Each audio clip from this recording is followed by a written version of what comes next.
매주 일요일 오전 11시 경기도 외곽의 작은 마을 소나무 숲 사이에 조용히 자리 잡은 요양원 앞에는 어김없이 낡은 은색 아반떼 한 대가 멈춰서요. 차 문이 열리고 내리는 건 머리가 반쯤 센 68세의 남성이에요. 손에는 편의점 봉투 하나가 들려 있어요. 봉투 안에는 아내가 평생 좋아했다는 팥빙수 하나와 따뜻한 보리차 한 병이 들어 있어요. 그는 안내 데스크 간호사에게 가볍게 목례를 하고는 익숙한 발걸음으로 3층 복도 끝 302호 앞에 멈춰서요. 문고리를 잡기 전에 잠깐 멈추는 그 찰나. 그 짧은 순간에 그의 손이 아주 살짝 떨리는 걸 알아챈 사람은 아무도 없었어요. 창가에는 한 여성이 앉아 있어요. 35년을 함께 살아온 아내, 이순희 씨예요. 남성이 조심스러운 발걸음으로 아내 곁으로 다가가 무릎을 굽히고 눈높이를 맞추며 조용히 말을 건네요. 여보 나야. 기태야 잘 잤어. 아내는 천천히 고개를 돌려요. 그리고 남편의 얼굴을 한참 들여다보다가 아무런 감정도 없는 눈빛으로 조용히 묻는 거예요. 아저씨는 누구세요? 그 순간 남편의 눈가에 아주 미세한 떨림이 지나가요. 하지만 그는 이내 익숙하다는 듯 조금은 체념한 듯 조용히 웃으며 봉투에서 팥빙수를 꺼내 아내 앞에 내밀어요. 이 장면만 보면 그냥 평범하고 헌신적인 남편처럼 보일 거예요. 그런데 오늘 이 이야기를 들으시고 나면 여러분의 마음이 어느 방향으로 움직일지 저도 사실 잘 모르겠어요. 왜냐하면 이 남자에게는 지금 또 다른 아내가 있거든요. 박기태 씨와 이순희 씨가 처음 만난 건 1985년 봄이었어요. 당시 27이던 기태 씨는 서울 강남의 한 중견 건설회사에 갓 입사한 신입사원이었고 순희 씨는 같은 회사 격리부에서 일하던 25살의 총명한 여성이었어요. 첫 만남은 사내 워크숍에서였어요. 회식 자리에서 기태 씨가 순희 씨에게 소주잔을 건네며 회사 생활이 힘들지 않냐고 물었던 게 시작이었다고 해요. 순희 씨가 나중에 딸 지은에게 말했대요. 그 남자가 다른 남자들이랑 달랐던 게 다들 자기 자랑을 늘어놓는데 그 사람만 나한테 괜찮냐고 물어봤다고요. 그게 마음에 남았다고요. 2년의 연애 끝에 두 사람은 1987년 가을 조촐하지만 따뜻한 결혼식을 올렸어요. 신혼집은 서울 외곽의 작은 빌라 단칸방이었고 이불도 변변찮아서 첫날 밤에 둘이 붙어서 잤다며 순희 씨가 웃으며 말했다는 에피소드가 가족들 사이에 전해 내려와요. 기태 씨는 새벽 6시에 나가서 밤 10시가 넘어서야 들어오는 생활을 반복했어요. 순희 씨는 남편이 들어올 시간이 되면 어김없이 따뜻한 국을 끓여놓고 기다렸고요. 아무도 시킨 사람이 없는데 그냥 그렇게 하고 싶었대요. 그게 행복이라고 생각했으니까요.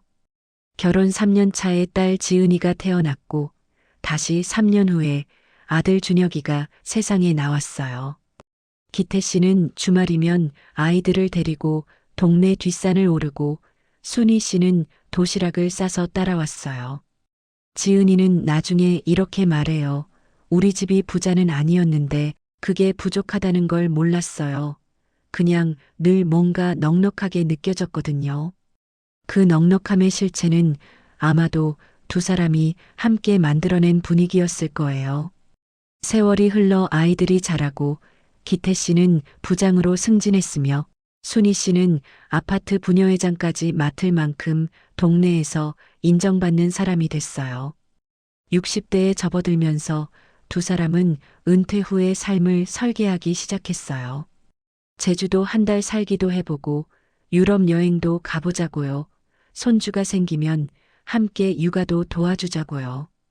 그 꿈들을 이야기할 때 두 사람은 서로 마주보며 웃었을 거예요. 그게 마지막 웃음이 될 거란 걸 그때는 아무도 몰랐어요. 첫 번째 이상한 일은 순희 씨가 62이 되던 해 초가을에 시작됐어요. 밥을 해놓고도 안 했다고 우기는 일이 생겼어요. 처음엔 농담인 줄 알았어요.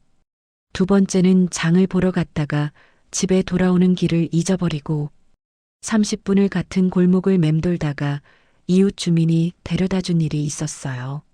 세 번째는 아들 준혁이의 이름을 부르다가 갑자기 멈추며 내가 누구지? 하고 물어봤을 때였어요. 그 순간 준혁이는 웃음으로 넘겼지만 집에 돌아와서 아내한테 엄마가 좀 이상한 것 같다고 말했다고 해요. 기태 씨는 처음엔 부정했어요. 나이가 들면 그럴 수 있지. 피곤해서 그런 거야.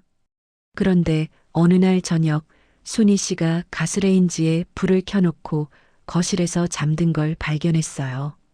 불 위에는 아무것도 없는 빈 냄비가 올려져 있었어요. 기태 씨가 아내의 손을 잡고 신경과를 찾은 건 그로부터 한 달 후였어요. 검사는 이틀에 걸쳐 진행됐어요. MRI 결과지를 받아든 의사가 두 사람에게 설명을 시작했을 때 기태 씨는 나중에 이렇게 말했어요. 의사 선생님이 뭐라고 하는지 귀에 하나도 안 들어오더라고요. 그냥 아내 손만 꼭 잡고 있었어요. 진단명은 알츠하이머 치매였어요. 아직 초기라 진행 속도를 늦출 수 있다는 말과 함께 의사는 가족의 지속적인 관찰과 돌봄이 중요하다고 강조했어요. 집으로 돌아오는 차 안에서 두 사람은 아무 말도 하지 않았어요. 순희 씨가 먼저 입을 열었어요. 나 이제 치매야? 기태 씨는 대답을 못했어요. 순희 씨가 다시 말했어요. 나 이상하게 변하면 너무 미워하지 마. 기태 씨는 그때 처음으로 운전 중에 울었다고 해요. 신호등 앞에서 차를 세우고 핸들에 이마를 대고요. 초기 1년은 그래도 버틸만 했어요. 약을 제때 챙겨 먹이고 산책을 같이 다니고 대화를 꾸준히 시도하면서 기태 씨는 아내 곁에 붙어 있었어요. 딸 지은이도 주말마다 와서 함께 돌봤고 이웃 주민들도 가끔 도움을 줬어요. 그런데 병은 생각보다 훨씬 빠르게 진행됐어요. 진단 후 1년 반이 지났을 무렵 순희 씨는 밤중에 이유 없이 잠에서 깨어 집안을 돌아다니기 시작했어요. 새벽 2시, 3시, 4시에 방문이 열리고 현관문을 열려는 소리가 들려요. 기태 씨는 그때부터 자다가도 눈이 번쩍 뜨이는 습관이 생겼다고 해요. 아내가 자다가 나가면 어떡하나 싶어서요. 2년 차부터는 기저귀가 필요해졌어요. 기태 씨가 직접 갈아드려야 했어요. 그게 어떤 감정인지 묻자 그는 한참 말이 없다가 이렇게 답했다고 해요. 부끄럽거나 그런 건 없었어요. 그냥 너무 마음이 아팠어요. 이 사람이 어떻게 이렇게 됐나 싶어서요. 허리 디스크가 재발했어요. 통증이 심해서 제대로 서 있기도 힘든데 아내를 부축해서 화장실을 데려가야 했어요. 수면 부족으로 눈이 늘 충혈돼 있었고 밥맛도 없어서 몸무게가 석 달 만에 8kg이 빠졌어요. 딸 지은이가 아버지 얼굴을 보고 깜짝 놀라 아빠가 더 환자 같아 보인다고 했을 정도였어요. 그리고 2년 반이 지난 어느 저녁이었어요. 기태 씨가 아내 곁에 앉아서 오늘 날씨 좋았어. 우리 내일 산책 나가자고 말을 건넸어요. 아내가 그를 바라보다가 물어봤어요. 아저씨는 누구세요? 왜 우리 집에 있어요? 기태 씨는 그 말을 듣는 순간 머리가 하얘졌다고 했어요.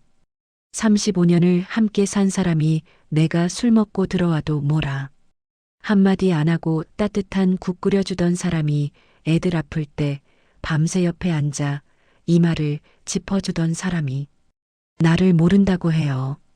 그날 밤 기태 씨는 아내가 잠든 걸 확인하고 거실에서 혼자 소주를 마셨어요. 작은 소리로 울면서요. 아내에게 들릴까봐 소리를 죽이면서요. 요양원 이야기가 처음 나온 건 기태 씨가 먼저 꺼낸 게 아니었어요. 딸 지은이가 조심스럽게 말을 꺼냈어요. 아빠. 아빠 몸이 먼저 쓰러지면 엄마를 아무도 못 돌봐. 지금 이 상태로는 둘 다 위험해. 기태 씨는 처음에는 완강하게 거부했어요. 내가 돌볼 수 있어. 요양원에 보내면 더 빨리 악화되는 거 아니야? 그리고 그게 도리가 아니지. 아들 준혁이는 아버지 편을 들었어요. 그래도 아직은 아버지가 돌볼 수 있지 않냐고요. 결정적인 사건이 일어난 건 그로부터 한 달 후였어요. 새벽 3시 순희 씨가 현관문을 열고 나가버렸어요. 자다가 잠깐 깊이 든 사이였어요. 기태 씨가 눈을 떠보니 방문이 열려 있었고 현관에 신발이 없었어요. 그는 슬리퍼 바람에 밖으로 뛰어나갔어요. 아파트 단지를 돌고 골목을 뒤지고 이름을 불렀어요. 순이야! 여보! 이순이! 새벽의 골목은 조용했고 아무도 없었어요. 30분 후 경찰에 신고가 들어왔어요. 아파트. 단지 출구에서 600m 떨어진 편의점 앞에서 맨발로 앉아 있는 노인 여성을 발견했다는 신고였어요. 기태 씨가 달려갔을 때 순희 씨는 편의점 유리문 앞에 앉아 아무에게도 반응하지 않고 혼자 무언가를 중얼거리고 있었어요. 그 일이 있고 나서 일주일 후 기태 씨는 딸과 함께 요양원 상담실에 앉아 있었어요. 손이 테이블 위에서 가만히 놓여 있었어요. 상담사가 부드럽게 설명하는 동안 기태 씨는 한마디도 하지 않았어요. 그냥 고개만 끄덕였어요. 서류에 도장을 찍는 순간 기태 씨의 눈에서 눈물이 한 방울 떨어졌어요. 지은이가 아버지 손을 잡았어요. 아빠. 잘하는 거야. 기태 씨는 고개를 저었어요. 잘하는 건지 모르겠어. 요양원에 아내를 맡긴 첫날 밤. 기태 씨는 아파트에 혼자 들어와서 불도 켜지 않고 한참을 현관에 서 있었다고 해요. 집안이 너무 조용했어요. 35년 동안 들려오던 설거지 소리, TV 소리, 아내가 콧노래 부르는 소리, 뭐 먹고 싶냐고 물어보는 목소리. 그게 다 없어졌어요. 냉장고 소리만 들렸어요. 첫 일주일은 밥을 거의 못 먹었어요. 뭘 해 먹어야 할지도 모르겠고, 해 먹어도 너무 많이 남고, 혼자 밥 먹는 게 이렇게 낯선 일인지 몰랐다고 해요. 편의점 도시락을 사다 먹다가, 그것도 반을 남기다가, 그냥 굶기도 했어요. 아들 준혁이가 퇴근 후 가끔 들러 같이 밥을 먹었지만, 준혁이도 자기 가정이 있었어요. 매일 올 수는 없었어요. 딸 지은이는 아이들 학교 문제로 바빴어요. 일요일마다 요양원에 면회를 가는 게 그나마 기태 씨의 유일한 일정이 됐어요. 면회를 가면 아내는 가끔 남편을 알아볼 때도 있었어요. 초반 2달은 그래도 가끔 기태야 하고 불러줬어요. 그럴 때면 기태 씨는 어린아이처럼 기뻐했다고 해요. 그런데 시간이 갈수록 그 순간은 점점 줄어들었어요. 나중에는 아예 남편을 알아보는 날이 없어졌어요. 어떤 날은 낯선 사람 취급을 했고, 어떤 날은 왜 자꾸 오냐며 밀어냈으며, 어떤 날은 그냥 무표정하게 창밖만 바라봤어요. 그래도 기태 씨는 매주 일요일 빠지지 않고 갔어요. 팥빙수를 들고요. 면회에서 돌아온 일요일 저녁이 제일 힘들었어요. 집에 들어오면 아무것도 하고 싶지 않았어요. 텔레비전을 켜도 눈에 들어오지 않고 책을 펴도 한 줄을 못 읽겠고요. 그냥 거실 소파에 앉아서 창밖만 바라보다가 잠이 드는 날이 반복됐어요. 사람이 그렇게 작아질 수 있다는 걸 그때 처음 알았다고 기태 씨는 나중에 말했어요. 뭔가를 잃어버린 게 아니라 내 자신이 사라지는 느낌이었다고요. 최미영 씨를 처음 마주친 건 요양원에 아내를 보낸 지 8개월이 지난 이듬해 3월이었어요. 아파트 단지 1층 화단에서였어요. 기태 씨가 새벽 산책을 하고 돌아오는 길에 화단 앞에 쪼그리고 앉아서 꽃에 물을 주고 있는 여성과 눈이 마주쳤어요. 그냥 목례를 하고 지나쳤어요. 그게 첫 만남이었어요. 두 번째 만남은 엘리베이터에서였어요. 기태 씨가 먼저 탔는데 문이 닫히려는 순간 최미영 씨가 달려왔어요. 기태 씨가 열린 버튼을 눌렀어요. 감사합니다. 몇 층이세요? 11층이요. 아, 저도 11층이네요. 그리고 어색한 침묵이 흘렀어요. 최미영 씨가 혼잣말처럼 말했어요. 요즘 화단에 수선화가 예쁘게 피었더라고요. 기태 씨가 고개를 끄덕였어요. 그러게요. 봄이네요. 엘리베이터 문이 열렸어요. 세 번째 만남은 일요일 오후 아파트 앞 작은 공원에서였어요. 요양원 면회를 마치고 돌아온 기태 씨가 공원 벤치에 앉아 멍하니 있었는데 최미영 씨가 산책을 하다가 그 앞을 지나갔어요. 기태 씨의 표정이 너무 어두워 보였는지 최미영 씨가 잠깐 멈추며 물었어요. 괜찮으세요? 기태 씨는 뭐라고 대답해야 할지 몰라서 그냥 솔직하게 말했어요. 아내 면회 다녀왔어요. 요양원에 계세요. 그러자 최미영 씨가 조용히 옆 벤치에 앉으며 말했어요. 힘드시겠네요. 그 짧은 말 한마디가 오랫동안 아무도 해주지 않았던 말이었어요.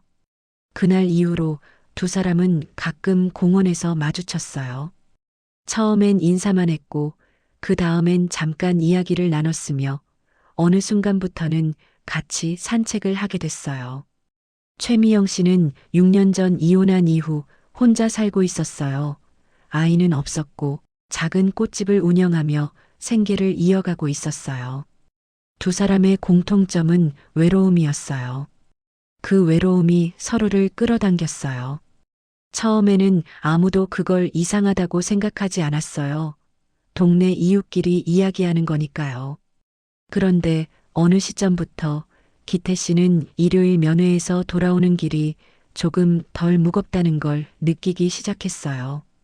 집에 돌아가면 최미영 씨에게 문자를 보낼 수 있다는 걸 알았거든요.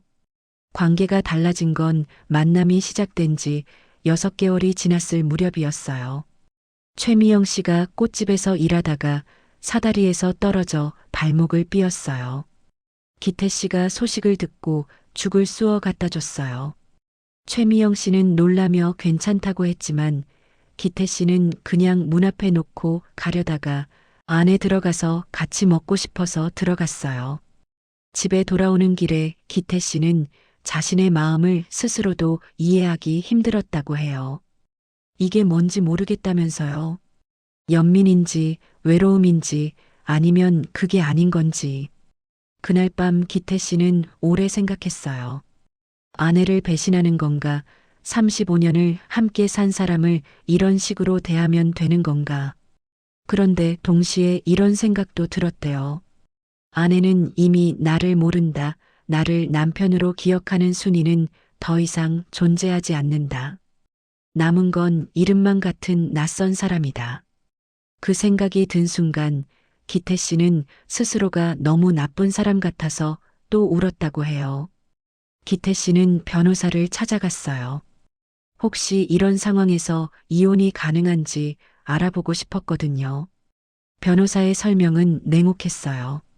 치매로 의사 능력을 완전히 상실한 배우자와의 이혼은 법적으로 매우 복잡한 문제예요.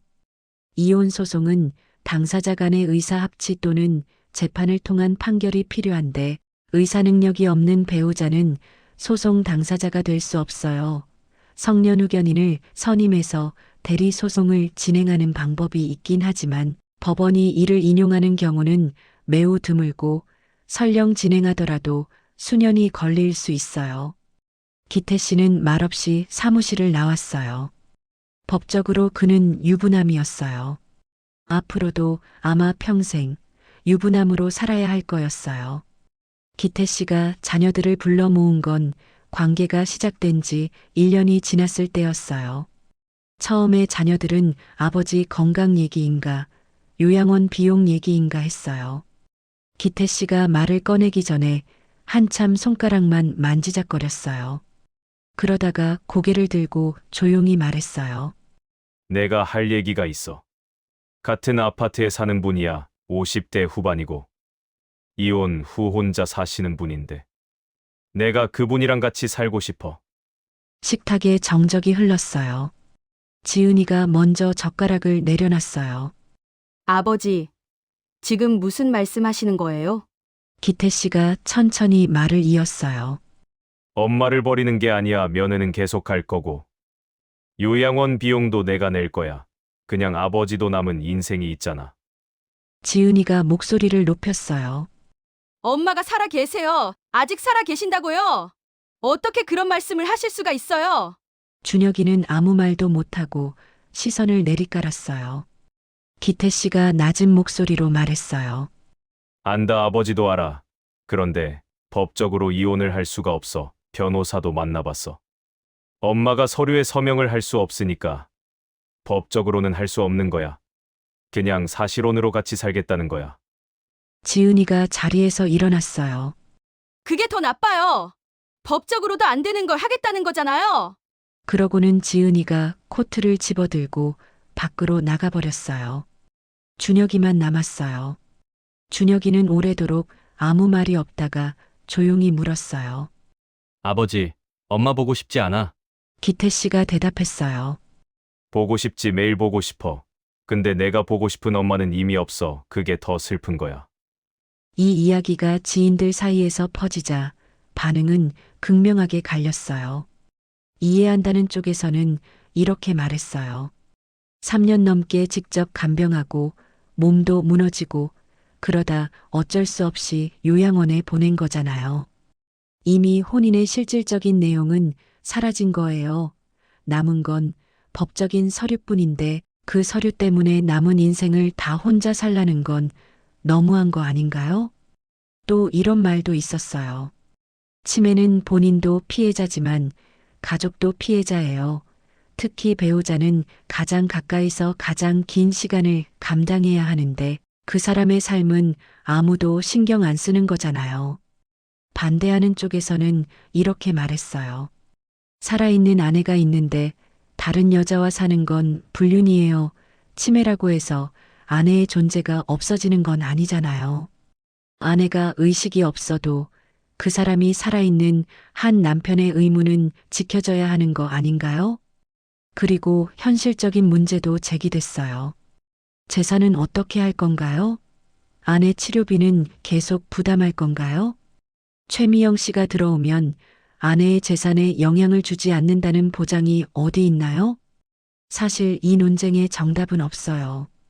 법적으로도 명확하지 않고 도덕적으로도 어느 한쪽이 완전히 맞다고 할 수 없어요. 다만 한 가지 분명한 건 이 상황 어디에도 쉬운 사람은 없다는 거예요. 치매에 걸린 순희 씨도 그 곁을 지키다 무너진 기태 씨도 아버지를 원망하면서도 어머니가 불쌍한 지은이도 누구 편도 들지 못하는 준혁이도 모두가 피해자예요. 재혼 생활이 시작되고 반년이 지난 어느 날이었어요. 딸 지은이는 아버지와 여전히 연락을 거의 안 하고 있었어요. 명절에도 어색하게 지냈고 아버지를 용서하지 못한 채로 시간이 흘렀어요. 그러다가 지은이가 혼자 요양원을 찾아갔어요. 아버지 몰래요.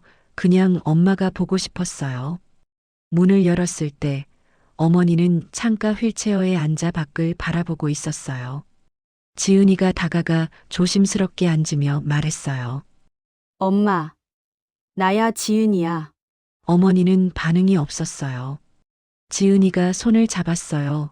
그리고 그냥 옆에 앉아 있었어요. 한 10분쯤 지났을 때였어요. 어머니가 천천히 고개를 돌려 딸을 바라봤어요. 그리고 말했어요. 지은아. 지은이가 굳어버렸어요. 어머니가 다시 말했어요. 지은아, 아빠는 잘 있니? 지은이는 아무 말도 할 수가 없었어요. 대답을 하려고 입을 열었는데 목이 막혀서 나오지가 않았어요. 어머니가 다시 말했어요. 아빠 힘들 텐데 밥은 잘 챙겨 먹는지 모르겠다. 아빠 밥 잘 먹게 좀 챙겨줘. 그리고 그 순간이 지나자 어머니는 다시 창밖을 바라봤어요. 딸을 알아보지 못하는 눈으로요. 지은이는 한참 어머니 옆에 앉아 있다가 조용히 일어났어요.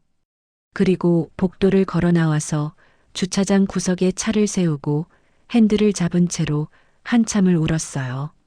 엄마는 아직 아빠를 기억하고 있었어요. 그리고 아빠를 걱정하고 있었어요. 지은이는 그날 밤 아버지에게 전화를 걸었어요. 아빠, 응, 지은아. 잠깐 침묵이 흘렀어요. 지은이가 말했어요. 아빠 밥은 잘 먹고 있어? 전화기 너머로 기태 씨가 잠깐 멈칫하는 기척이 느껴졌어요. 그리고 낮게 갈라진 목소리로 대답했어요. 응, 잘 먹고 있어. 박기태 씨는 지금도 매주 일요일 요양원을 찾아가요. 손에는 여전히 팥빙수를 들고요. 아내는 여전히 그를 알아보지 못해요. 그래도 그는 가요. 최미영 씨는 어느 날부터 기태 씨 차에 함께 타고 요양원 앞까지 따라온대요. 그녀는 안으로 들어가지 않아요. 주차장 앞 벤치에 앉아서 기태 씨가 나올 때까지 기다려요. 그 모습을 어떻게 봐야 할지 저도 모르겠어요. 딸 지은이는 요즘도 아버지와 어색해요. 완전히 용서한 건 아니에요.